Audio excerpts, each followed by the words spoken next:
Welcome back, and thank you for tuning into Cheating Tales Lab. We appreciate every single one of you. We'd love to know, what part of the world are you watching from right now? Let us know in the comments. Now, let's dive into today's story. Chapter 1. Shattered Vows. Mark Ashton adjusted his tie in the mirror of their penthouse bathroom, his fingers working with practiced ease. At 32, he carried himself with quiet confidence, his dark hair neatly styled, his suit well-fitted but not flashy. The sounds of Brittany's laughter drifted in from their bedroom, probably on another call with her social circle. "Darling," Brittany's voice carried a hint of impatience. "The Worthingtons' charity gala starts in an hour. Are you ready?" Mark stepped out of the bathroom to find his wife perched on the edge of their king-sized bed, phone in hand. At 30, Brittany Hayes Ashton was a vision in her emerald evening gown, her blonde hair cascading in perfect waves. She barely glanced up from her screen. "Just about," Mark replied, reaching for his watch. "I might have to leave early, though." The community center project. Brittany's perfectly manicured fingers paused over her phone. "Again? Mark, these charity projects of yours." She didn't finish the sentence, but her tone said enough. "It's important work, Britt. We're creating a space that could change lives in that neighborhood." She hummed, her attention already back on her phone. "Just like the last 3 pro bono projects changed lives?" Meanwhile, the Sterlings are breaking ground on their 5th luxury development this year. Mark felt a familiar tightness in his chest. The Sterlings have different priorities. "Yes, they do," Brittany muttered, rising from the bed. "They prioritize success." The drive to the gala was quiet, filled only with the soft purr of their BMW's engine. Not a luxury vehicle by Brittany's standards, but Mark had always believed in practical choices. He caught her glancing at a passing Bentley, her lips pursing slightly. The Worthington Hotel's grand ballroom buzzed with Manhattan's elite. Crystal chandeliers sparkled overhead as waiters weaved through the crowd with champagne flutes. Mark watched as Brittany seamlessly slipped into her element, air-kissing acquaintances and laughing at inside jokes. "Mark Ashton," a booming voice cut through the chatter. "The man who builds playgrounds while the rest of us build empires." Chadwick Sterling approached them, his 6'2" frame wrapped in what was undoubtedly a bespoke Italian suit. His father, Victor Sterling, CEO of Sterling Innovations, followed close behind, wearing his usual expression of measured superiority. "Chad," Mark nodded politely. "Some of us believe in giving back to the community." "How noble." Chad's smile didn't reach his eyes. He turned to Brittany, his gaze lingering. "Mrs. Ashton, you look absolutely stunning tonight. That dress is Valentino, isn't it?" Brittany beamed. "Good eye, Chad. Most men wouldn't notice. Most men don't appreciate true quality when they see it." Chad replied smoothly, producing a fresh champagne flute from a passing waiter. "Speaking of which, I'd love your opinion on our newest development project. The penthouse views are breathtaking." Mark watched as his wife's eyes lit up, her body language shifting subtly toward Chad. He told himself it was just networking, just Brittany being her social self. "If you'll excuse me," Mark said, checking his phone, "I need to take this call about the community center." Brittany's smile tightened. "Of course you do." As Mark stepped away, he heard Chad's voice. "Your husband's dedication to charity is admirable. But surely a woman like you deserves someone with bigger ambitions?" The comment stung, but Mark pushed it aside. He had a conference call with his team about the center's accessibility features. That was what mattered, wasn't it? The next few weeks fell into a pattern. Mark threw himself into the community center project, working late into the night. Brittany filled her days with charity lunches and social events, her phone constantly buzzing with messages. One evening, Mark came home early, hoping to surprise her with dinner reservations at her favorite restaurant. He found her dressed for going out, applying a final touch of lipstick. "Perfect timing," he said. "I got us a table at Lou Bernardine." Brittany's hand paused. "Oh, I have plans already. The Sterlings are hosting a private viewing of their new property development. The same development Chad mentioned at the gala?" "Don't start, Mark," Brittany sighed. "It's networking. You know how important connections are in this city." "I know," Mark conceded. "I just miss spending time with you." Maybe if you spent less time on pro bono work and more time building your actual career. She let the words hang in the air. I have to go. Don't wait up. The pattern continued. Brittany's absences grew longer, her excuses more elaborate. Mark buried himself deeper in his work, telling himself that once the community center was complete, things would improve. One afternoon, his best friend Daniel Reynolds dropped by his office. The lawyer's usually cheerful face was creased with concern. Mark, we need to talk. About the center's permits? I thought we had everything in order. Not about work. Daniel settled into a chair. About Brittany. Mark's fingers stilled over his keyboard. What about her? I saw her yesterday. At the Mark Hotel. Probably another charity lunch. With Chad Sterling? Looking very intimate? Mark's jaw tightened. They're colleagues, Daniel. The Sterlings are important people in our circle. Mark, Daniel leaned forward, his voice gentle but firm. I'm your best friend. I'm also a lawyer who's seen enough divorce cases to recognize the signs. Brittany's behavior has changed. The late nights, the sudden interest in the Sterling's projects, the way she looks at Chad. That's enough. Mark cut him off. Brittany wouldn't. She's not that kind of person. But that night, as he lay awake in their bed, Brittany sighed cold and empty. Daniel's words echoed in his mind. The seeds of doubt had been planted, taking root in the fertile soil of his growing unease. The community center project progressed, but Mark's home life continued to unravel. Brittany's clothes multiplied, her social calendar packed with events he wasn't invited to. When they did attend functions together, she gravitated toward Chad Sterling, laughing too loudly at his jokes, standing too close. At a museum fundraiser, Mark overheard two women whispering behind their champagne flutes. Poor Mark Ashton. He has no idea, does he?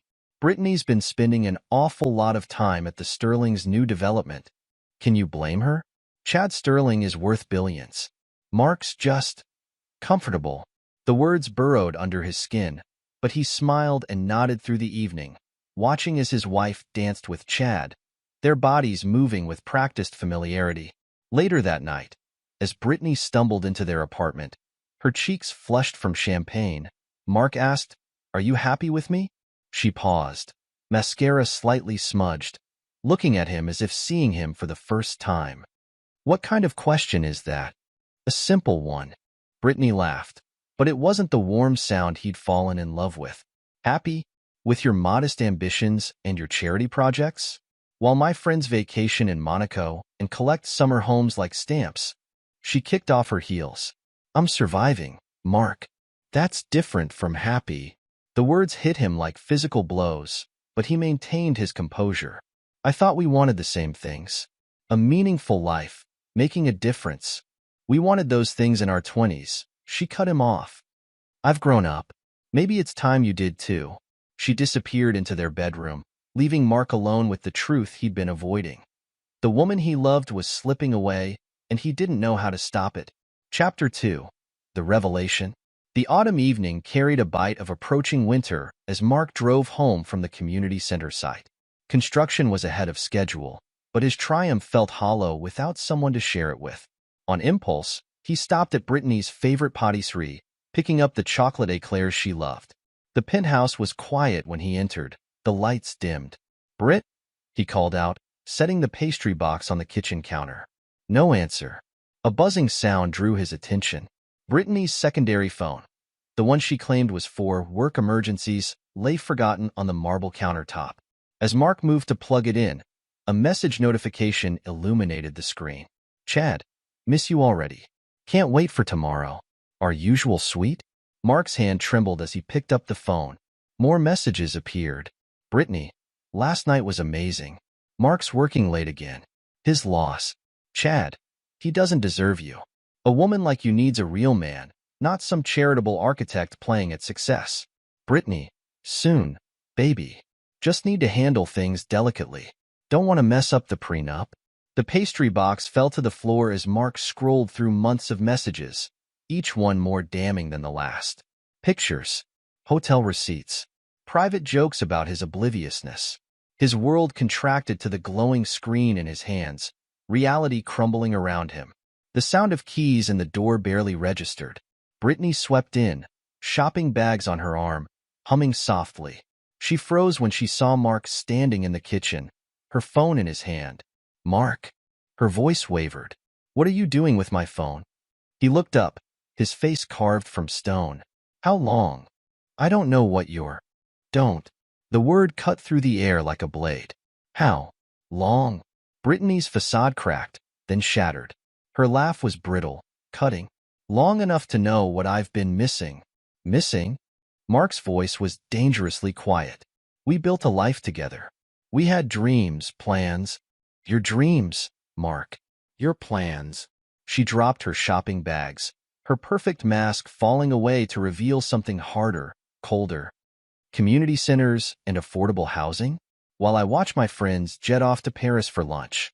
While I squeeze into last season's Gucci because my husband thinks modesty is a virtue. So that's what this is about. Money? It's about ambition. Status. Things you clearly don't understand." Brittany's words dripped with disdain. "Chad gets it. He knows what it means to truly succeed in this city. And what does success look like, Brittany? Sneaking around in hotel rooms? Planning how to circumvent our prenup?" Her eyes narrowed. "You read my private messages? Your messages with your lover? On the phone I pay for?" Mark's laugh was hollow. "Should I apologize for interrupting your affair? Affairs happen all the time in our circle, Mark. The difference is, most husbands are too busy building their empires to notice." She stepped closer, her voice dropping to a cruel whisper. "But you? You're too busy playing savior to the poor to see what's right in front of you. Get out." The words were quiet but final. "Excuse me? Get out." Mark's control slipped, his voice rising. "Pack your things and get out of my home." "Your home?" Brittany laughed. "This place? This life? It's nothing compared to what Chad can give me. What he already gives me." She strode to their bedroom, emerging minutes later with a pre-packed overnight bag. Of course she had one ready. "My lawyers will be in touch. Try not to let your bleeding heart bankrupt you in the divorce." The door slammed behind her, leaving Mark alone in the penthouse that had once felt like home. He stood there, motionless, as night fell over the city. His phone buzzed repeatedly, probably Daniel, checking in. He ignored it. The divorce proceedings moved quickly, sterile conference rooms replacing courtrooms. Daniel, serving as Mark's lawyer, fought fiercely against Brittany's attempts to claim half of his assets. "She's trying to paint you as emotionally negligent," Daniel explained during one strategy session. "Claims your focus on charitable work constituted abandonment." Mark stared out the office window. "Let her have the furniture. The art. I don't care." "Mark, she's not just after the furniture. She wants your savings, your investments." "I said I don't care." Mark turned to his friend. "I just want this over." But Brittany and Chad weren't content with a quiet dissolution. They turned their affair into a society spectacle, appearing together at every high-profile event. Mark couldn't escape them. Their pictures dominated social media, their names whispered at every function. At the annual Architects Guild dinner, an event Mark couldn't avoid, Chad made sure to parade Brittany past his table. She wore a dress that cost more than most people's monthly salary, diamonds dripping from her ears. "Mark," she purred, Chad's arm possessively around her waist. "Still working on that little community center?" "Actually," Chad interjected, "I heard it's having permit issues. Such a shame when amateur projects fall apart." Mark maintained his composure, years of dealing with difficult clients coming in handy. "The center's doing fine, Chad, but I'm sure you have more interesting things to discuss. Hotel suites to book, perhaps?" Brittany's smile faltered slightly, but Chad laughed. "Better than booking contractor meetings in low-income neighborhoods." "Tell me, Mark, how does it feel knowing your wife traded up?" "Ex-wife," Mark corrected, rising from his seat. "And I wouldn't call trading dignity for dollars up, but we all have different standards." He left them there, their laughter following him out of the ballroom. In the taxi home, he finally allowed himself to feel the full weight of his humiliation, his failure, his loss. The next morning, as he sat in his home office reviewing construction documents, his phone rang. The number was unfamiliar, but something made him answer. Mark Ashton speaking. Hello, son. The voice was deep, authoritative, and achingly familiar. We need to talk. Mark's breath caught in his throat. Dad, I've been watching what's happening with you and Brittany. George Ashton's voice carried decades of power and influence. I think it's time I stepped in. After 15 years of minimal contact, now you want to step in? I know I've been absent, focused on building Ashton Industries instead of being there for you. But I've always kept an eye on you, son, and what these people are doing to you. It ends now. Mark gripped the phone tighter. What are you suggesting? Come to my office tomorrow. Ashton Industries headquarters. It's time you learned what real power looks like. The line went dead, leaving Mark staring at his phone, his father's words echoing in his mind. After years of maintaining his independence from his father's wealth and influence, was he really considering this? His eyes fell on a society magazine on his desk, Chad and Brittany's smiling faces mocking him from the cover. Maybe it was time to stop playing by their rules. Maybe it was time to show them what an Ashton was truly capable of. Chapter 3. Whispers of Inheritance. The Ashton Industries tower pierced the Manhattan skyline like a spear of glass and steel, its 90 stories dwarfing the surrounding buildings. Mark stood in the lobby, his architect's eye appreciating the seamless blend of power and elegance in the design.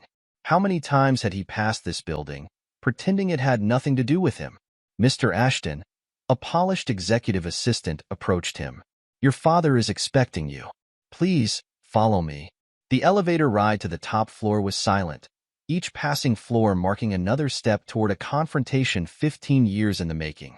The assistant led him through a series of increasingly opulent offices until they reached a massive set of double doors. Go right in, sir. Mark pushed through the doors into what could have been a modern-day throne room. Floor-to-ceiling windows offered a godlike view of the city, while priceless art adorned the walls. Behind an imposing desk of polished mahogany sat George Ashton, looking exactly as Mark remembered. Silver hair immaculately styled, his posture radiating authority even while seated. At 65, George Ashton carried the weight of his empire with practiced ease. Mark, George rose, circling his desk. You look well. Do I? Mark met his father's gaze. Because I feel like hell. George's expression softened marginally. I know. I've been monitoring the situation. Your divorce, the Sterling boys' interference, all of it. Monitoring? Mark's laugh was bitter. That's what you do best, isn't it? Watch from a distance while you insisted on making your own way? George interrupted. While you rejected every offer of help, determined to prove yourself without the Ashton name, I wanted to succeed on my own merits, and you have. George gestured to a leather chair. Sit. We have much to discuss. Mark sank into the chair, the leather creaking softly. George returned to his desk, pressing a button on his intercom. Sarah, hold all my calls. And bring in the Sterling Industries files. The Sterling files? Mark leaned forward. What are you planning? Planning? George's smile was razor-sharp. I'm planning to show my son exactly what he's been denying himself all these years. He pulled up a holographic display, projecting financial charts into the air between them. Ashton Industries, Mark. Current market value, just over $5 billion. Holdings in technology, real estate, pharmaceuticals, clean energy. And that's just the public face. Mark stared at the floating numbers, each digit representing more money than he'd ever dreamed of handling. Why show me this now? Because it's time you took your place in this company.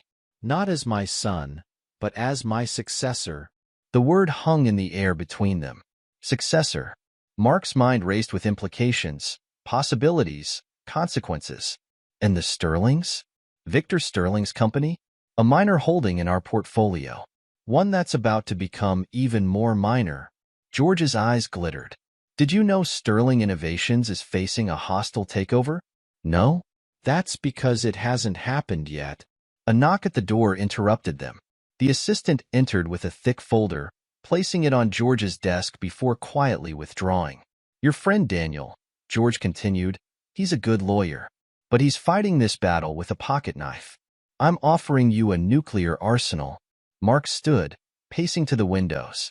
Below, The city sprawled out like a chessboard, and for the first time, he saw it through his father's eyes, not as a collection of buildings and streets, but as a field of play, where power and influence were the only rules that mattered. The community center, he said finally. The one I'm building. Chad and Brittany have been trying to block its permits, spread rumors about structural issues. Consider those problems solved. George pressed another button, and a new set of documents appeared in the air. In fact, consider the entire project fully funded. With a few improvements, of course. The Ashton Community Center has a nice ring to it, don't you think? Mark turned back to his father. Why now? After all these years?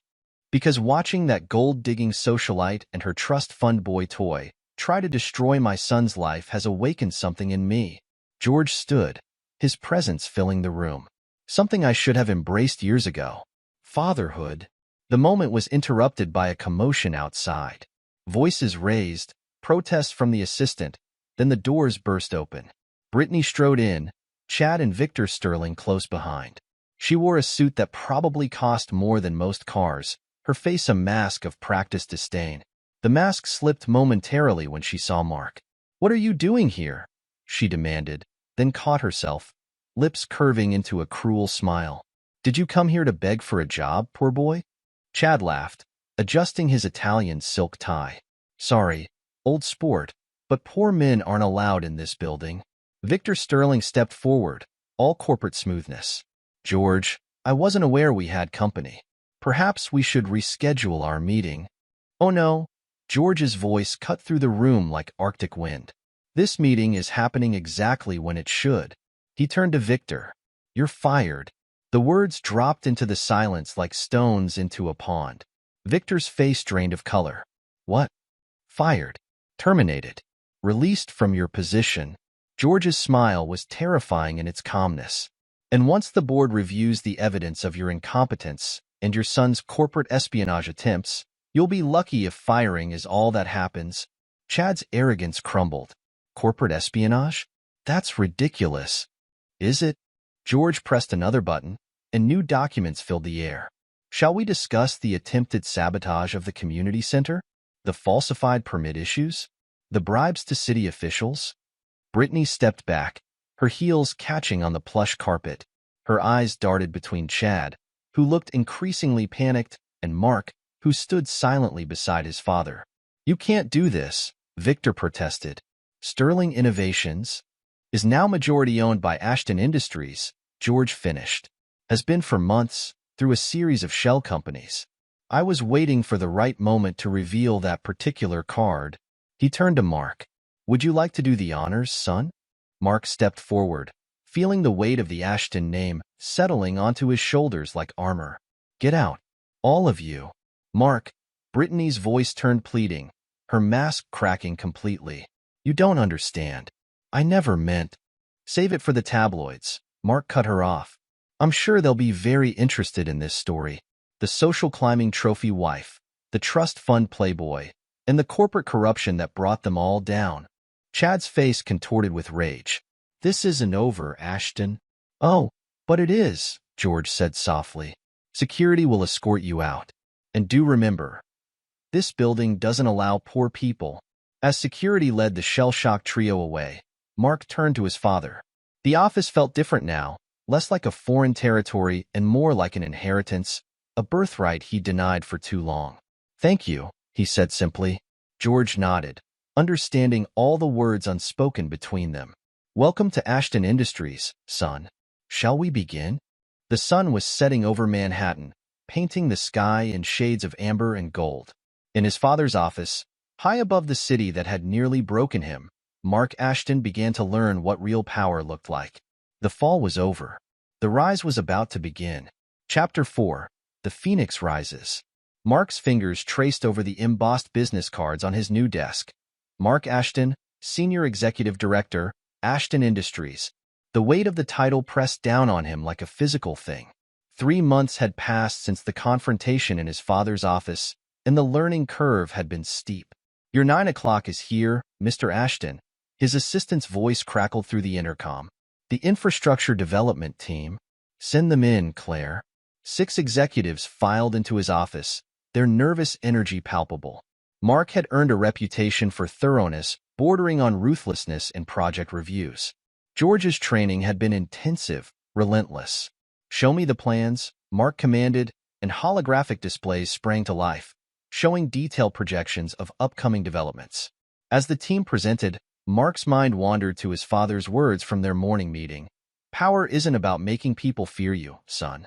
It's about making them respect you enough that fear becomes unnecessary." These profit margins, Mark interrupted the presentation, zooming in on a particular section. "They're inflated. You're not accounting for the new environmental regulations taking effect next quarter." The team leader, Peterson, blanched. "Sir, You thought wrong." Mark's voice remained level. "Redo the calculations. I want real numbers, not wishful thinking. We build on solid ground here, gentlemen." Dismissed. As they hurried out, Daniel stuck his head in. "Brutal as ever, I see." Mark smiled at his friend, now Ashton Industries' chief legal officer. "They'll learn." "How's the Sterling situation?" Daniel dropped into a chair, loosening his tie. "Victor's trying to rally support among minor shareholders, but nobody wants to back a sinking ship. The evidence of their corporate espionage is too damning. And Chad? Still making threats, but his lawyer's smarter than he is. They know we have enough to bury them." Mark nodded, pulling up another holographic display. "What about the security breaches?" "That's actually why I'm here." Daniel leaned forward. "We need better cybersecurity. The attacks are getting more sophisticated." "Brittany and Chad?" "Probably. They're desperate, which makes them dangerous." Mark pressed a button on his intercom. "Claire, get me Isabella Rossi from IT Security." "Immediately." 20 minutes later, Isabella ISA Rossi strode into his office. At 30, she carried herself with the confident precision of someone who knew exactly how valuable she was. Her dark hair was pulled back in a practical ponytail, her suit professional but unremarkable, the kind of person most would overlook in a crowd. Mark had learned that was exactly how she liked it. "Mr. Ashton," she greeted him, then nodded to Daniel. "Mr. Reynolds, I assume this is about the recent security probes?" "Bring me up to speed," Mark instructed. ISA pulled out her tablet, projecting her own set of data. "We've detected multiple attempted intrusions over the past week. Sophisticated ones. They're targeting project files, financial records, personal communications. Can you stop them?" "I already have." A hint of pride colored her voice. "But they'll try again. They're using cutting-edge tech, Mr. Ashton. Someone's bankrolling these attacks." "The Sterlings," Daniel supplied. "What do you need?" Mark asked. ISA's eyes lit up. "Give me a team, full autonomy, and access to the quantum computing division." "Done." Mark made a note. "But I want more than defense. I want to know everything they're planning before they plan it." "Sir," ISA hesitated. "That level of surveillance might not be entirely legal." Daniel interjected. "Leave that to me. I'll draw up the paperwork to make it ironclad." Mark studied ISA's face, noting her hesitation. "Ms. Rossi, do you know what they're trying to do to this company?" "To me? I've heard rumors. They're not just attacking a corporation. They're attacking my family's legacy. My father's life's work." Mark stood, moving to stand before her. "I need to know. Are you with us?" ISA met his gaze, and something shifted in her expression. "Yes, sir. I'm with you." "Good. Daniel will handle the legal framework. You'll report directly to me." After they left, Mark sat in his office, watching the city lights emerge as dusk settled. His phone buzzed, a message from George. "Dinner tonight. Need to discuss the European expansion." These dinners had become a regular occurrence. George was making up for lost time, teaching Mark everything he knew about running an empire. The lessons were brutal, but necessary. A notification popped up on his screen. A Society page article featuring Brittany and Chad at some gala. Their smiles looked strained now, their clothes a bit less cutting edge. The Sterling fortune was dwindling, their social capital evaporating. Mark closed the article. They didn't matter anymore. He had bigger concerns now. The next morning, ISA was waiting in his office with her preliminary report. "They're planning something big," she said without preamble. I've intercepted communications between Chad and several known corporate raiders. They're trying to piece together enough capital for one last attack. Let them try. Mark pulled up the company's defense protocols. We'll be ready. There's more. ISA hesitated. Your ex-wife. She's been making calls too. To journalists, investors, anyone who might listen. She's trying to spin a story about corruption at Ashton Industries. Mark's jaw tightened. Evidence? None that would stand up. But in the court of public opinion, handle it. The words came out sharper than he intended. Sorry. Just do what needs to be done. ISA nodded, but lingered. Mr. Ashton, Mark, are you sure this is what you want? This level of surveillance, of control? What I want? Mark laughed softly. What I want is to never be blindsided again. To never watch someone I trusted tear my life apart while I stood by, oblivious. And after? When you've won, what then? The question caught him off guard. Just remember why you started this, Isis said quietly. Don't let the power become the point. She left him with those words echoing in his mind. But there was no time for philosophical debates. The empire needed protecting. The weeks blurred together in a haze of meetings, strategic planning, and late-night strategy sessions. Mark learned to navigate boardrooms like battlefields, to read financial reports like war dispatches. George watched his transformation with a mixture of pride and concern. You're becoming quite the corporate warrior, his father remarked one evening over scotch. I learned from the best. Just remember, the goal isn't to destroy them, son. It's to win. But sometimes, Mark wondered if there was a difference anymore. Chapter 5. The Price of Power. The headline blazed across Mark's tablet. Ashton Heir, Corporate Crusader or Power-Mad Prince? The article beneath was a masterpiece of innuendo and half-truths, painting him as a vengeful son using his father's empire to wage personal vendettas. Brittany's handiwork, Daniel said, scanning the piece. She always did have a way with the press. Mark tossed the tablet aside. Get our PR team on it. And find out which journalist wrote this hit piece. Already done. But Daniel shifted uncomfortably. They're not stopping there. They're going after all of us now. What do you mean? The Bar Association received an anonymous complaint about my handling of your divorce. Allegations of evidence tampering, witness intimidation. Mark's hands curled into fists. They're targeting you to get to me. It gets worse. Someone leaked ISA's college records, doctored to show academic misconduct. It's all lies, but her reputation. Where is she? In her office. She's been there all night, trying to trace the leak. Mark found ISA surrounded by holographic displays, her eyes red-rimmed from lack of sleep. She didn't look up when he entered. I almost have them, she muttered. The trail leads through 7 proxy servers, but there's a pattern. ISA. Mark's voice cut through her focus. Go home. Get some rest. They're trying to destroy everything I've built. Her voice cracked slightly. My credentials, my reputation? Let them try. Mark moved closer, shutting down her displays with a gesture. We'll fight back. Together. She finally looked at him, vulnerability breaking through her professional mask. Why?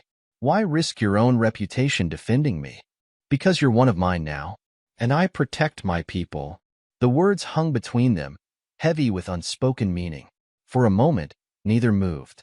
Then ISA straightened, professional demeanor sliding back into place. I found something in their communication patterns. They're not just attacking us randomly. There's a plan.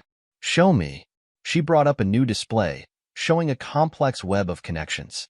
They're trying to force a shareholder vote. If they can create enough doubt about your leadership, about the company's stability, they think they can convince the board to remove me. Mark studied the patterns. Clever. That's not all. ISA highlighted several nodes. These transactions, someone's feeding them inside information. We have a mole. The revelation should have angered him, but Mark felt oddly calm. Can you find them? Given time, yes. But Mark, what they're doing to your reputation, to all of us, it's personal. Of course it's personal. They can't beat us in business, So they're trying to destroy us socially. Mark's voice hardened. What they don't understand is that I'm not playing their game anymore. I'm playing mine. He returned to his office to find George waiting. The board is concerned, his father said without preamble. About the articles? The allegations? About you. George sat heavily. They think you're too focused on personal vendettas, that you're letting emotion cloud your judgment. And what do you think?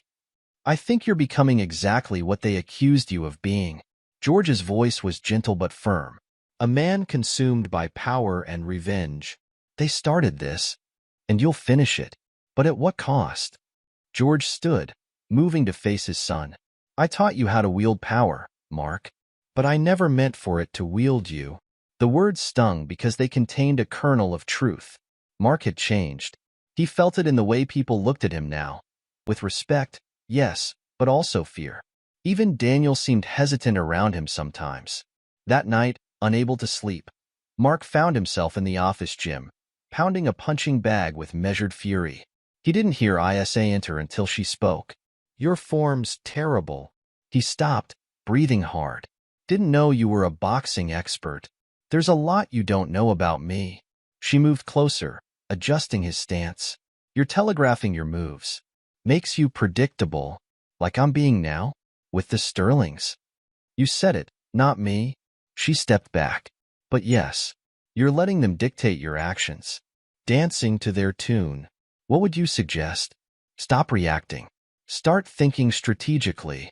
She met his gaze. The Mark Ashton I first met wanted to build things, not destroy them. What happened to him? The question hit harder than any punch. What had happened to that Mark Ashton? The one who dreamed of community centers and affordable housing? Before he could respond, his phone buzzed. Daniel's message was brief. Emergency board meeting called for tomorrow. They're making their move. Mark looked at Isa, saw the concern in her eyes. I need you to find that mole. Tonight. Already working on it. She hesitated. Mark, whatever happens tomorrow, remember who you are. Not who they're trying to make you become. He watched her leave, her words echoing in his mind. Somewhere along the way, he'd lost sight of his original purpose. The question was, could he find it again without losing everything he'd built? Chapter 6. The Web of Deceit. The boardroom hummed with tension as Mark took his seat at the head of the table. 24 pairs of eyes watched him, some sympathetic, others calculating. George sat to his right, face impassive. This emergency session will come to order, the board secretary announced. We're here to address concerns about recent company direction and leadership decisions. Mark's phone buzzed silently, a message from Isa. Found the mole. You won't believe who it is. Coming up now. Before we begin, Mark stood, buttoning his jacket.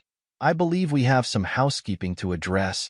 The boardroom doors opened, and Isa strode in, tablet in hand. Behind her came security, escorting a struggling figure, Janet Chin, head of Asian operations, and one of the board's most vocal critics of Mark's leadership. Ms. Chun, Mark's voice carried to the corners of the room. Would you like to explain the $10 million deposited in your Cayman Islands account? Or shall I? The room erupted in whispers. Janet's face drained of color. I don't know what you're talking about, she stammered. Isa stepped forward, projecting financial records into the air. 3 payments, all traced back to shell companies owned by Sterling Innovations, in exchange for confidential Ashton Industries data. That's impossible, is it? Mark circled the table slowly. Just like it's impossible that you've been feeding information to Chad Sterling? That you helped orchestrate this entire smear campaign? You can't prove. Actually, Daniel spoke up from the doorway. We can prove all of it. The evidence has already been sent to the SEC. They're very interested in speaking with you. Security led the shell-shocked board member away as Mark addressed the remaining directors. Ladies and gentlemen, you've been manipulated. Led to believe that my personal vendetta against the Sterlings was damaging this company. He paused, letting his words sink in. The truth is, they've been trying to destroy us from within, and some of you helped them. The accusations in the room shifted like wind changing direction. Board members who'd been ready to challenge Mark's leadership now sat in uncomfortable silence. But that ends today. Mark pulled up new projections. While you've been concerned about my personal motivations, Ashton Industries has increased market share by 15%. Our clean energy division has secured contracts in 3 new countries, and our community development initiative has created thousands of jobs. George watched his son with undisguised pride as Mark continued. Now, we can waste more time questioning my leadership, or we can focus on what matters. Growing this company, creating value, and making a real difference in the world. The vote that followed was unanimous. Mark retained his position with full board backing. As the directors filed out, Daniel approached with new information. The SEC is moving on Sterling Innovations. The evidence of their market manipulation is irrefutable. And Chad? Trying to liquidate assets, but we've frozen most of their accounts. Legally, he added with a grim smile. ISA joined them, her tablet displaying more data. Their entire network is falling apart. The press has turned on them. Seems Brittany's journalist friends don't like backing losers. Mark nodded, satisfaction warring with a strange emptiness. Make sure Ms. Chin's cooperation with authorities is well publicized. I want everyone to know the price of betraying Ashton Industries. Later, in his office, George found him staring out at the city. You handled that well, his father said. Though I suspect you knew about Chin's betrayal before today. 3 days ago, Mark admitted. ISA discovered it, but we needed the right moment. Theatrical. George chuckled. But effective. The board won't challenge you again. They shouldn't have challenged me in the first place. No. George studied his son. You've changed, Mark. The board saw it. I see it. The question is, do you? Before Mark could respond, his phone lit up with an urgent message. Chad Sterling was holding a press conference. Mark switched on the office's media wall, where Chad's face appeared, strained and sweating despite expensive grooming. Brittany stood beside him, her outfit slightly less polished than usual, her smile brittle. Sterling Innovations has been the victim of a coordinated attack, Chad declared, his voice cracking slightly. These allegations of market manipulation are completely false. Send it, Mark commanded into his phone. On screen, Chad faltered as his phone buzzed. His face went pale as he read the message. Mr. Sterling, a reporter called out, can you comment on the evidence just released showing your company's illegal trading activities? Another reporter jumped in. What about the documented bribes to city officials? The SEC investigation into your personal accounts? Chad's composure crumbled. No comment. This press conference is over. Brittany grabbed his arm, trying to pull him away from the podium. But the damage was done. The videos of Chad's meltdown spread across social media within minutes. Perfect timing, ISA remarked, entering the office. The trading algorithms you asked me to track? They just triggered. Sterling Innovations stock is in free fall. Daniel arrived moments later, legal documents in hand. The SEC is moving in. Victor Sterling just called. He's willing to testify against his own son in exchange for leniency. Like father, like son, George commented dryly. Both willing to betray each other to save themselves. Mark watched the chaos unfold on multiple screens, news reports, stock tickers, social media reactions. The empire Chad and his father had built was crumbling in real time. Sir, ISA's voice carried a note of concern. There's movement at Sterling Tower. Security cameras show them removing files. Hard drives? Already handled, Mark assured her. The FBI is waiting for them. Destroying evidence will only add to their charges. The next few hours passed in a blur of reports and reactions. Sterling Innovations stock continued to plummet. Board members resigned en masse. Long-buried scandals suddenly found their way to eager journalists. As evening fell, Mark's private elevator chimed. The doors opened to reveal a disheveled Chad and a tear-streaked Brittany. You have some nerve coming here, Daniel started. But Mark held up a hand. Let them speak.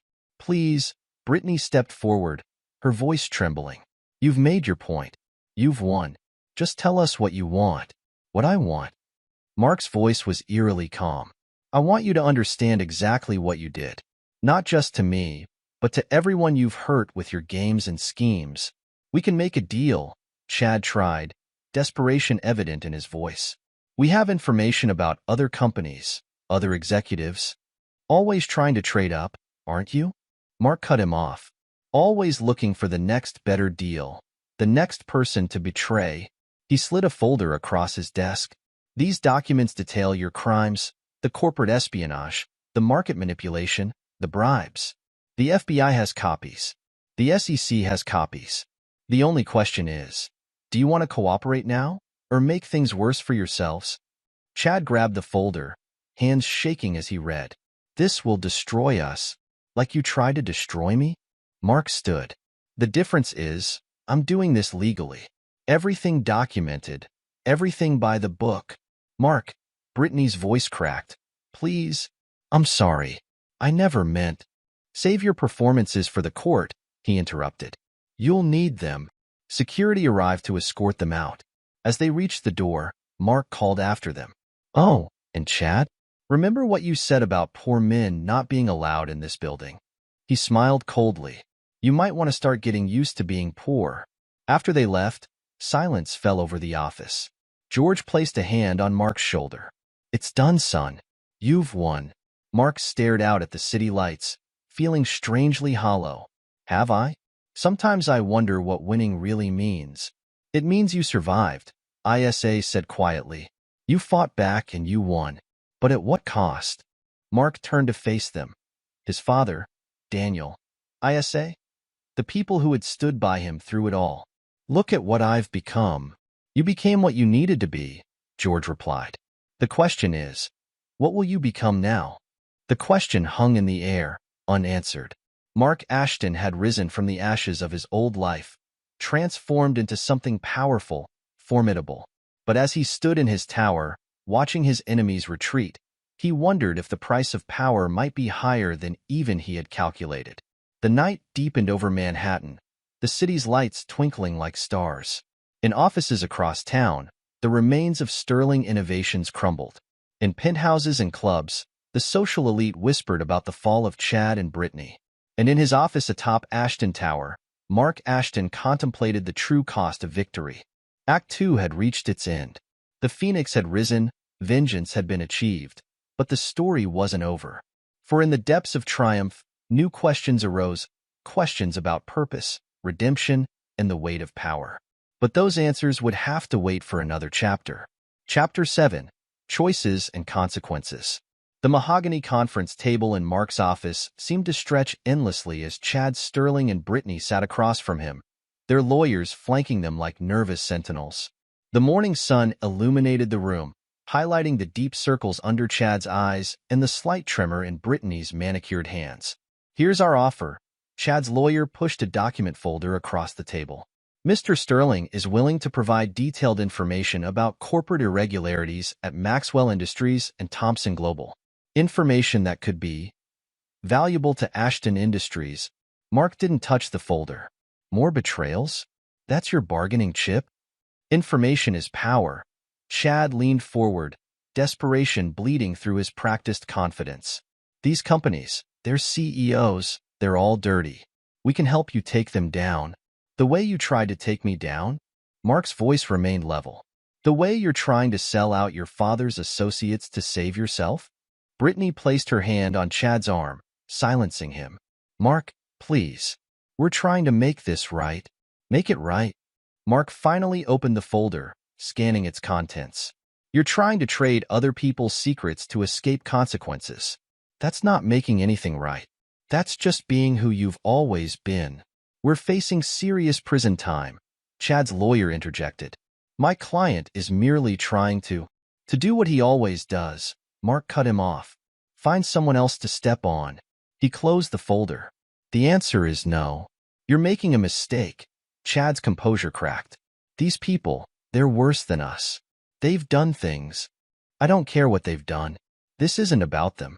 This is about you facing the consequences of your actions. Brittany's lawyer cleared her throat. Ms. Hayes is prepared to make a public statement. A full admission of her role in the corporate espionage, the smear campaign. In exchange for what? Mark asked coldly. A reduced sentence. House arrest instead of prison. Mark studied his ex-wife's face. The perfect makeup couldn't hide her fear now. You really haven't learned anything, have you? Still trying to manipulate your way out of trouble. What do you want from us? Brittany burst out. Money? Public humiliation? You've already taken everything. I want justice. Mark stood, buttoning his suit jacket. Not revenge. Not anymore. Just justice. The door opened and Daniel entered, followed by 2 FBI agents. Your client's cooperation won't be necessary, he informed the lawyers. We have enough evidence for multiple felony convictions. You can't do this. Chad stood, his chair scraping back. My father is cooperating fully with the authorities. One of the FBI agents cut in. He's very interested in discussing your role in the market manipulation scheme. Brittany's composure finally shattered. He's lying. Victor would never. He already has. Daniel produced a tablet showing Victor Sterling's signed confession. Turns out family loyalty only goes so far when you're facing 20 years in federal prison. As the agents led Chad and Brittany away, Mark caught a final glimpse of their faces, shock giving way to the dawning realization that their world had truly ended. ISA appeared in the doorway after they left. That was intense. They're still trying to play games. Mark shook his head. Still think they can manipulate their way out of anything. People rarely change their nature. She moved into the room, setting a tablet on his desk. The FBI found more evidence in Sterling Tower. Decades of corruption, fraud, bribes. The whole empire was built on lies. Like father, like son, Daniel commented. Mark picked up the tablet, scanning the findings. Send copies to the SEC and the Justice Department. Make sure nothing gets buried. Already done. ISA hesitated. There's something else.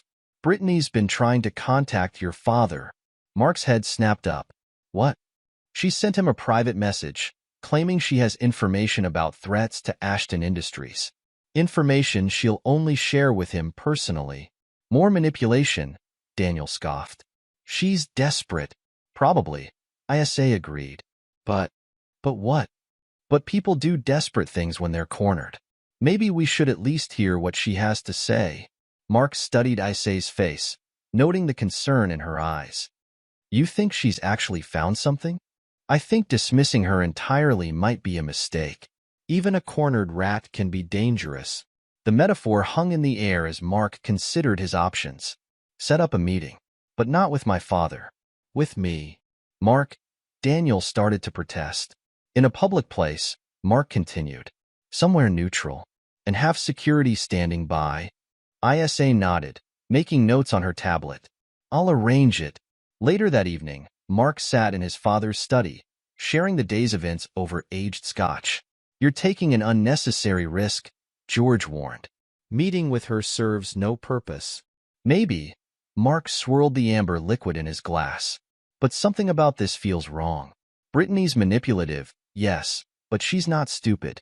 She wouldn't reach out without a reason. The reason is she's desperate. George set down his glass. She's trying to create leverage where none exists. Perhaps. But what if she's not? What if there's something we've missed? George studied his son's face. You've changed, Mark. A month ago, you wouldn't have even considered hearing her out. A month ago, I was focused solely on revenge. Now, Mark paused. Now I want to make sure we've considered all angles. That justice is really served. And this has nothing to do with Ms. Rossi's influence? Mark's hand stilled on his glass. What do you mean? I'm not blind, son. I see how you look at her. How carefully you consider her advice. George's voice softened. She's good for you. Helps you see beyond the immediate satisfaction of revenge. Before Mark could respond, his phone buzzed. A message from ISA. Meeting arranged. Tomorrow, noon, St. Regis Rooftop Restaurant. Well, Mark showed his father the message. I guess we'll find out what Brittany's game is. The next morning, Mark stood in his office, preparing for the meeting. Daniel paced nearby, clearly unhappy with the arrangement. At least let me come with you, his friend insisted. No. She'll be more likely to talk if it's just me. Mark checked his watch. Have the security team in place? 2 plainclothes officers at the bar, 2 more by the entrance. ISA's monitoring all communications in and out of the building. A knock at the door interrupted them. ISA entered, her face serious. The surveillance team just reported in. Brittany arrived early. She's alone, but what? She's been making calls. Lots of them. And we can't trace who she's talking to. Mark considered this information. Keep monitoring. If anything feels wrong, we'll shut it down immediately, ISA promised. She moved closer, adjusting his tie slightly. Be careful. The gesture was professional, but her fingers lingered a moment too long. Mark caught her hand before she could step back. I will, he promised softly. The St. Regis rooftop offered a panoramic view of Manhattan, but Mark barely noticed it as he approached the table where Brittany waited. She wore a simple black dress, her usual flash of jewelry notably absent. Mark, she stood as he approached. Thank you for coming. Let's skip the pleasantries, he sat across from her. What's so important that you needed to speak to my father? Brittany glanced around before leaning forward. What I'm about to tell you, it could change everything. But I need assurances first. You're not in a position to demand anything. This isn't about demands. Her voice dropped to a whisper. This is about survival. Yours, mine, all of us. Mark studied her face, looking for signs of deception. Explain. Chad wasn't working alone. Neither was Victor. There's someone else, someone bigger behind all of this. She pulled out a small USB drive. This contains proof. Proof of what? Brittany's hands shook slightly as she pushed the drive across the table. Proof that Ashton Industries has been targeted for years. That what happened to you, to us. It was all part of a larger plan. Mark didn't touch the drive. Why should I believe anything you say? Because I was part of it. Brittany's eyes filled with tears. But I didn't know. I didn't understand how deep it went until it was too late. Before Mark could respond, his phone buzzed. A message from ISA. Something's wrong.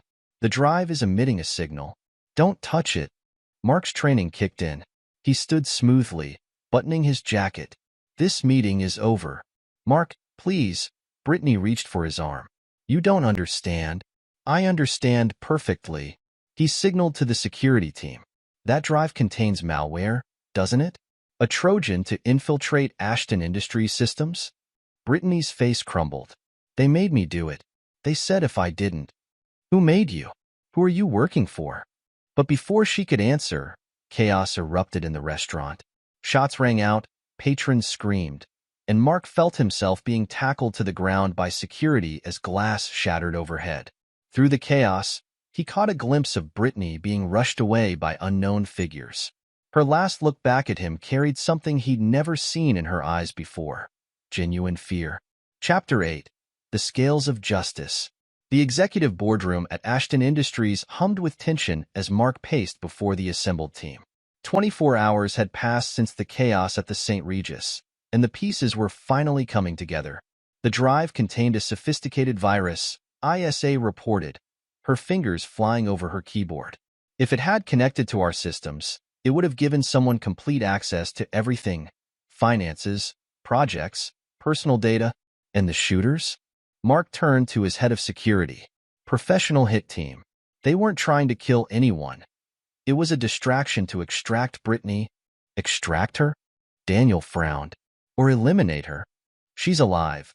ISA interrupted, eyes fixed on her screen. Facial recognition just picked her up at JFK, boarding a private jet. With Chad Sterling. Mark stopped pacing. Where were they heading? Flight plan says Singapore, but I doubt that's their real destination.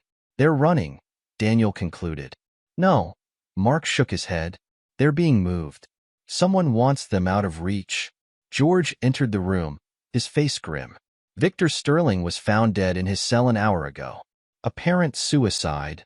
The room fell silent as the implications sank in. Apparent? Mark asked quietly. He was under suicide watch, George replied. No sheets, no laces, nothing he could use to harm himself. Yet somehow he managed to hang himself with a rope that materialized out of nowhere. ISA's fingers paused over her keyboard. This is bigger than corporate espionage, isn't it?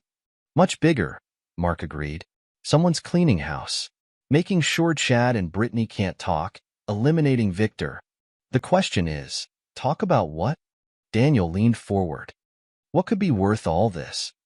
Mark turned to his father. When did you acquire Sterling Innovations? 6 months ago, through shell companies. Why? And before that? Who owned significant shares? George's eyes narrowed. A consortium of Asian investment firms. They sold under market value, which is why I was interested. ISA. Mark turned to her. Can you trace those firms? Her fingers flew over the keys again. They're complicated. Layers of shell companies, offshore accounts. Wait. She sat up straighter. They all lead back to one holding company. Phoenix Global? Never heard of them, Daniel said. That's because they don't exist. ISA's voice held a note of triumph. It's a front. And I think I know for who. She pulled up a series of documents on the main screen. Corporate filings, property records, bank transfers, all pointing to a familiar name. Maxwell Yu. George breathed. Of course. Who's Maxwell Yu? Daniel asked.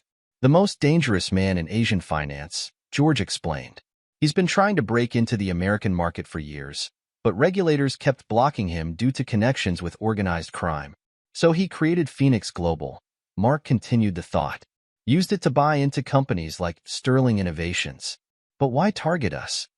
Because 6 months ago, we unknowingly disrupted his entire American operation when we took over Sterling Innovations, ISA explained. We didn't just buy a company. We exposed his network, and now he's cleaning up loose ends, Daniel concluded. Chad and Brittany know too much. Victor knew too much. Which means we know too much, Mark said quietly. The room fell silent again as the full implications settled in. Options? George asked. We could go to the authorities, Daniel suggested. With what proof? ISA countered. Everything leads back to companies that don't exist. We could try to negotiate, George offered. You don't negotiate with people like you, Mark shook his head. We only have one option. We finish this. Now. How? Daniel asked. Mark turned to ISA. You said you traced their network. How far did you get? Far enough to find their weak points. She pulled up more data. Their entire operation relies on electronic transfers through specific servers. If we could access those servers, we could expose everything, Mark finished. Every transaction, shell company, illegal deal. It would destroy them, George warned, and probably get us all killed. Not if we do it right. Mark straightened his tie. ISA, how long would you need? To breach their security? Hours. To document everything properly? Days. You have 12 hours, Mark decided. Daniel, prepare documents for the SEC, FBI, and Interpol. Everything needs to be legally bulletproof. What are you going to do? George asked his son. I'm going to make a phone call. Mark pulled out his cell. To Singapore. The next 12 hours passed in a blur of activity. ISA worked tirelessly, breaking through layers of security while Daniel prepared legal documents. George mobilized his contacts in law enforcement and finance. And Mark waited. Finally, at midnight, ISA looked up from her computer. I'm in. You need to see this. The evidence was staggering. Years of illegal operations, billions in laundered money, dozens of compromised companies. And proof, undeniable proof, of Yu's involvement in everything from market manipulation to murder. Send it, Mark commanded. With a few keystrokes, ISA released the information to law enforcement agencies worldwide. Within minutes, phones started ringing throughout the office. FBI's moving in on their American operations, Daniel reported. Interpol's coordinating with Singapore authorities, George added. And you? Mark asked ISA. She checked her monitors. His private jet just took off from Singapore. He's running. No. Mark smiled grimly. He's coming here. What? I might have mentioned during our phone call that I have some interesting documents about his operations. Documents that could only be accessed in person. You baited him, Daniel realized. And he bit. Mark turned to his father. The trap is set. Now we wait. The wait wasn't long. 3 hours later, Maxwell Yu arrived at Ashton Tower, escorted by 2 massive bodyguards. He was a small man, impeccably dressed, with cold eyes and a colder smile. Mr. Ashton, he bowed slightly. Your invitation was intriguing. Mr. Yu, Mark gestured to a chair. Thank you for coming all this way. The documents? Safe. Like your operations were supposed to be. Yu's smile never wavered. So you know. We know everything. Mark pulled up displays showing Yu's entire operation. And so do the FBI, Interpol, and a dozen other agencies. Yu's smile finally faltered. You are making a very serious mistake. No, you made the mistake. Using Chad and Brittany as pawns? Having Victor killed? Those were sloppy moves. They were loose ends. Yu's voice hardened. Like you are becoming. The difference is, Mark leaned forward. I'm not afraid of you. You gestured to his bodyguards, who stepped forward menacingly. Before they could move further, the office doors opened. FBI agents poured in, weapons drawn. Maxwell Yu, the lead agent announced, you're under arrest for conspiracy, fraud, and murder. As the agents led you away, he turned to Mark one last time. You think this is victory? You understand nothing about power. No, Mark corrected him. I understand everything about power, including when not to use it. The next few days were a whirlwind of arrests, revelations, and media frenzy. Chad and Brittany were apprehended in Thailand, attempting to flee to a non-extradition country. They quickly turned on you, providing even more evidence of his crimes. In the end, the sentences were handed down. 15 years for you, 10 for Chad, 8 for Brittany. The empire they'd built crumbled, taking dozens of corrupt executives down with it. Chapter 9. The Price of Victory. Mark stood in his office, watching the sunset paint the city skyline in shades of gold. The past week's newspapers lay on his desk, headlines screaming about the fall of Maxwell Yu's criminal empire. Quite a view. ISA's voice came from the doorway. He turned to find her leaning against the frame, tablet in hand. The view's better from here now. She moved into the office, setting her tablet down. The last of Yu's accounts have been frozen. His network is completely dismantled. And Brittany? Cooperating fully with authorities. She sent you a letter. ISA held up an envelope. Want me to dispose of it? Mark considered for a moment, then took the envelope. Inside was a single page. Mark, I know these words mean nothing now, but I'm sorry. Not just for the affair, but for everything that came after. You were right. I never changed, never learned. Until now. I don't expect forgiveness. I just wanted you to know that in the end, I finally understood what real strength looks like. Brittany. Quite a transformation, ISA commented, reading over his shoulder. People can change. Mark set the letter down. If they want to badly enough. Speaking of change, she moved closer. What happens now? Now. Mark turned to face her. Now we rebuild. The Community Center project is back on track. We're launching new initiatives for affordable housing, educational programs. Going back to your roots? With a difference. He smiled. Now I have the power to make real change, and someone to share it with.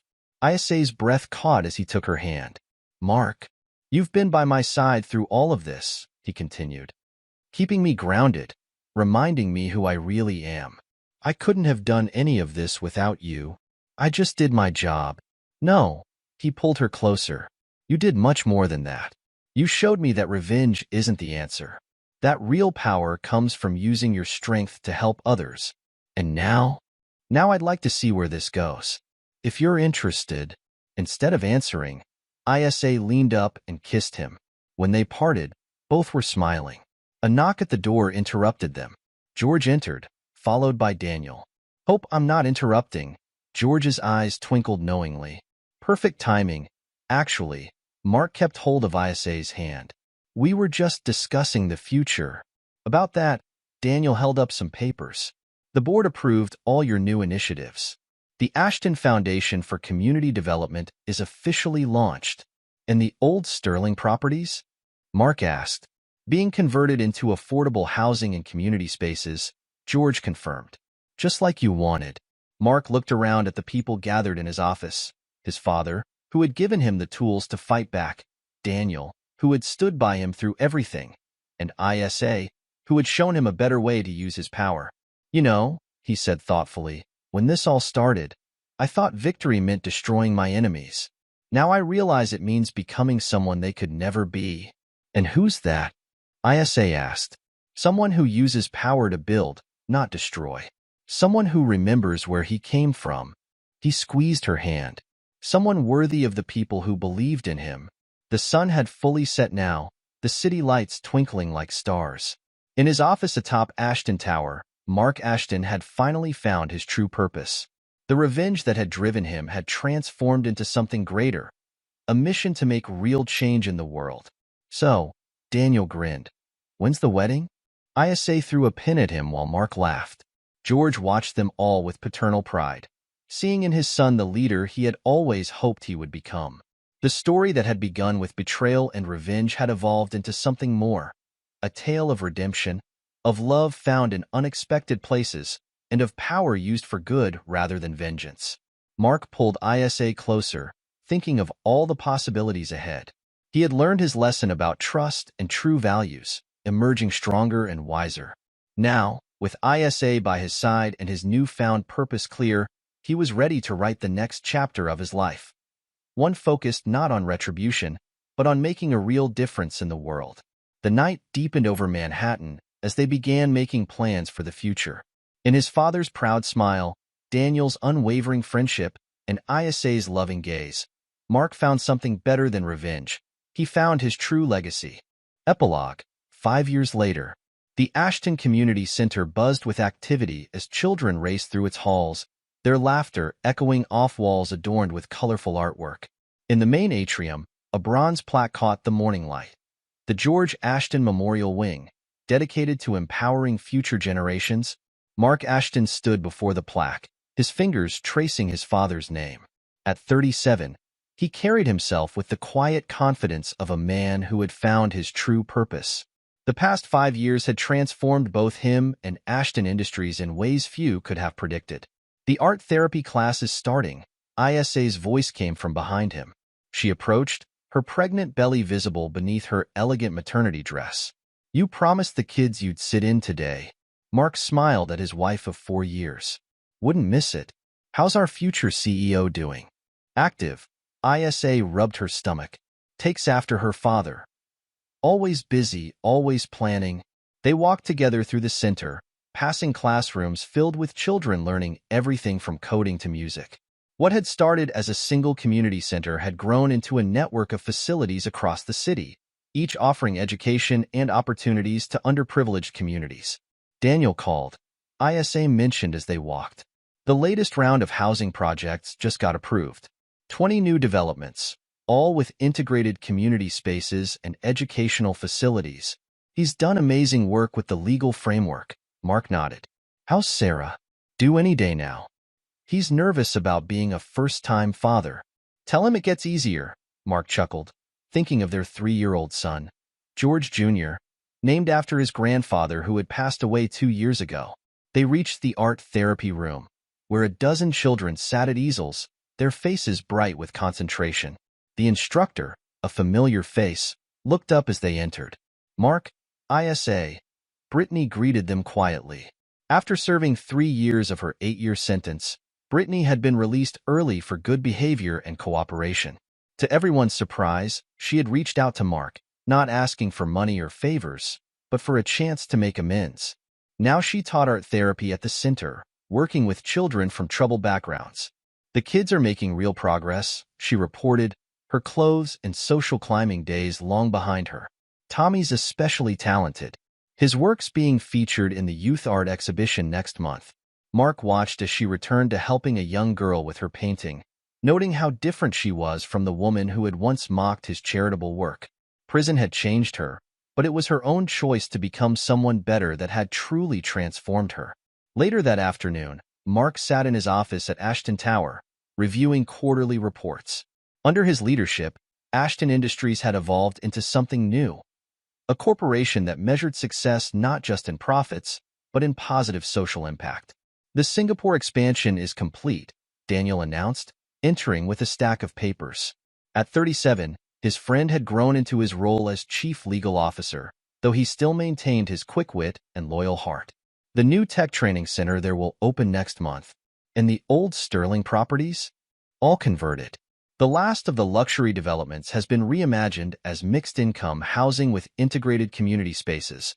Daniel sat down, loosening his tie. You know, Chad's up for parole next year. Mark nodded. Unlike Brittany, Chad had shown no signs of reformation during his imprisonment. Let him be. He's not our concern anymore. Maxwell, you died in prison last month, Daniel added. Heart attack. I saw the news. Mark's expression remained neutral. His organization? Gone. Between our exposures and the International Task Force, there's nothing left. His son's trying to rebuild legitimately, actually reached out about possible collaboration on educational initiatives in Asia. Interesting. Mark made a note to explore that possibility. Redemption, he had learned, could come from unexpected places. A video call notification popped up on his screen. The quarterly board meeting. The faces that appeared were diverse now, including community leaders and education experts alongside the traditional business executives. The Ashton Foundation's results this quarter are exceptional, the board chair began. The combination of profitable business ventures and social impact programs has exceeded all projections. Mark listened as the reports rolled in. Successful technology initiatives, thriving community programs, expanding educational opportunities. The vision he had built from the ashes of his old life had become a model for corporate responsibility. After the meeting, he found ISA in her office, now the headquarters of Ashton Industries' cybersecurity division, which she ran with the same precision and insight that had helped bring down Yu's empire. Ready for dinner? He asked. We're meeting Daniel and Sarah at that new place in Brooklyn. Just finishing up, she typed a few commands.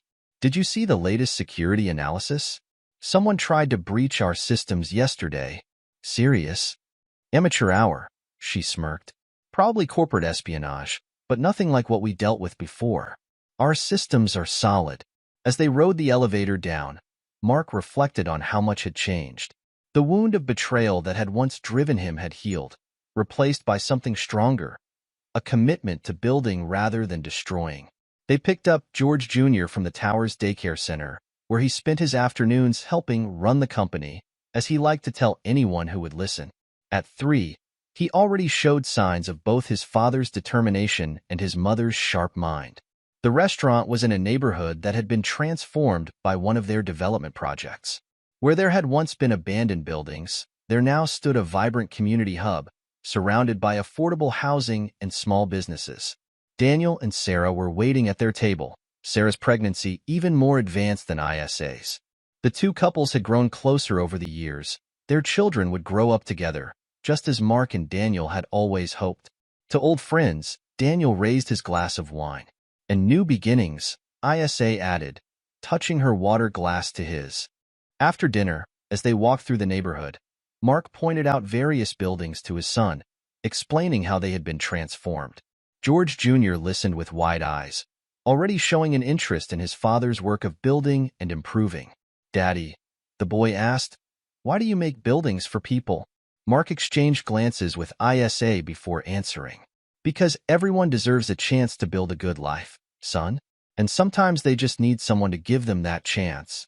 Back home in their penthouse, a different one from his days with Brittany, in a building they had developed themselves, Mark stood on the balcony with ISA, watching the city lights. Any regrets? She asked softly. About what? About not staying on the revenge path. About choosing to build instead of destroy. Mark pulled her close, feeling their unborn daughter kick between them. Never. Revenge would have made me like them. This made me better. Inside, George Jr. was already asleep in his room, surrounded by building blocks and drawings. His own little empires in the making. On Mark's desk lay the plans for next year's initiatives. More community centers, educational programs, housing developments. The empire he had inherited had become a force for positive change, touching lives in ways his younger self could never have imagined. The next morning brought a surprise visitor to his office, Victor Sterling's grandson, now a young man of 22. Mr. Ashton. The young man fidgeted nervously. I'm not here to cause trouble. I want to learn. To understand how to use wealth and power the right way. Mark studied him thoughtfully, remembering his own journey. Have you ever considered working with our community development program? The conversation that followed reminded Mark of how far he had come from his days of seeking revenge. Here was the next generation of the family that had once threatened to destroy him, now seeking guidance on how to do good in the world. Later that week, at the opening of their newest educational facility, Mark stood at the podium, looking out at the gathered crowd. He saw Brittany in the audience, sitting with her art therapy students. Daniel and Sarah were there, along with ISA and George Jr. Community leaders, business partners, and beneficiaries of their programs filled the seats. 5 years ago, he began. I thought power meant having the ability to destroy your enemies. I learned, through the guidance of some very wise people, that real power lies in the ability to build, to lift others up, to create positive change. He gestured to the building behind him. This facility isn't just about education or opportunity. It's about transformation, about choosing to become something better than what life initially offered you. I know this because it's my story too. The applause that followed wasn't just for his words, but for the living proof of transformation they could all see around them. The man who had once sought revenge had become a builder of dreams, a creator of opportunities, a force for positive change. That evening, as he helped George Jr. with his building blocks while ISA worked on her laptop nearby, Mark reflected on the true meaning of victory. It wasn't in the defeat of enemies or the accumulation of power. It was in the lives changed, the communities built, the legacy of positive change that would outlive him. The empire he had inherited and transformed would pass to his children, but not just as a business. It would pass to them as a mission, a responsibility, a chance to continue building a better world. Look, Daddy. George Jr. held up his block creation. I built a city. Yes, you did, son. Mark smiled, seeing in his child's eyes the future of his legacy. And someday, you'll build real ones. As night fell over their city, Mark Ashton, once driven by revenge but now guided by purpose, held his family close. The wounds of the past had healed, replaced by the joy of creation, the satisfaction of positive change, and the love of those who had helped him become not just successful, but truly victorious. In the end, his story had become not one of revenge, but of redemption. Not of destruction, but of creation. Not of power wielded in anger, but of strength used to lift others up. And in that transformation lay his greatest victory of all. This is where our story comes to an end. Share your thoughts in the comments section. Thanks for your time. If you enjoy this story, please subscribe to this channel. Click on the video you see on the screen, and I will see you there.